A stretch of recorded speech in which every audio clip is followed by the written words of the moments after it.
Hey guys, welcome back to Auto Repair, guys. Our mission here at the garage is to save you guys as much money as we can. That's why we make these absolutely free videos, guys. Let's go ahead and start on it now.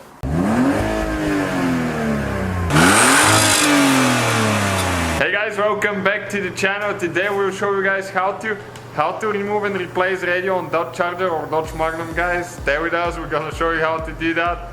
And that's the production team of Auto Repair, guys, right here. You can see. Yeah, they didn't expect that. So stay with us, we're gonna show you how to remove and replace the radio now.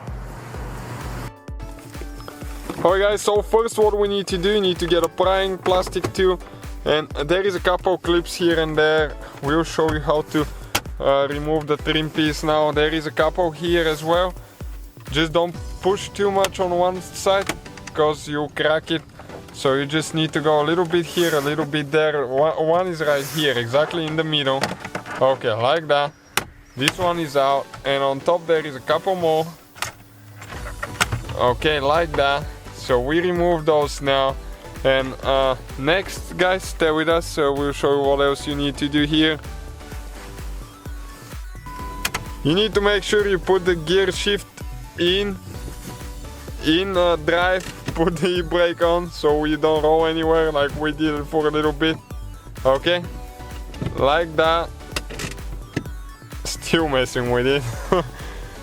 And next, what we need to do in order to remove it, guys, there is a couple wires here that hold the switches. Okay, so we will need to disconnect those. Okay, right here. Let me turn the light on quick so we can show you better that light. Okay, those wires, you need to press down on it once we remove them. I'm gonna show you. Okay, so that's the light.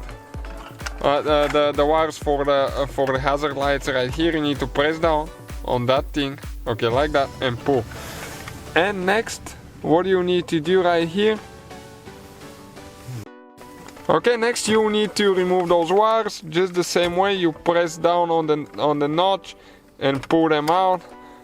Just be careful when you pull, don't grab them just for the wires to pull. Sometimes they will be stuck pretty good. Okay, that big wire, that red thing right here, it needs to come up first. Okay, we'll show you.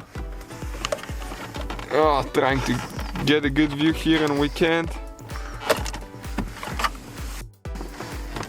Okay, right there, you can see, and now we can push down and pull the wires.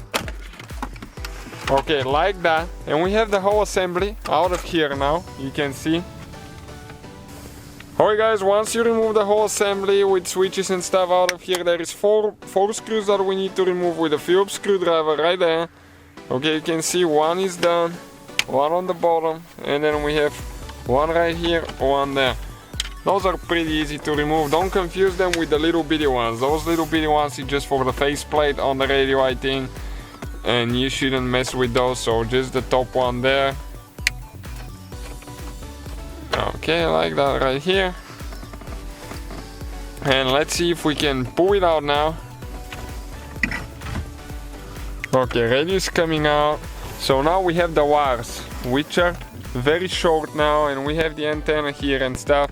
So in order to remove those, guys, you need to press down there and pull the wires. Okay, let's see if we can actually go ahead and... Okay, this one came out too. Now the antenna, you pull it out. Okay, like that. And that's the radio, guys, right here. So that's how you guys remove and replace the radio. So if you guys like the video, please give us a like, help us grow that channel together, guys. Let's help more people and become big so we can reach and help more people and have more audience for the videos so we can save more people money. That's our goal. So guys, hopefully the video was helpful. If you have any questions, don't hesitate to let us know. Now check out our YouTube channels, guys. We have more than 19,000 free repair videos that can save you thousands of dollars in future repairs. That's why we make these absolutely free videos. Hopefully the video will be helpful. Thank you for watching. See you guys next time.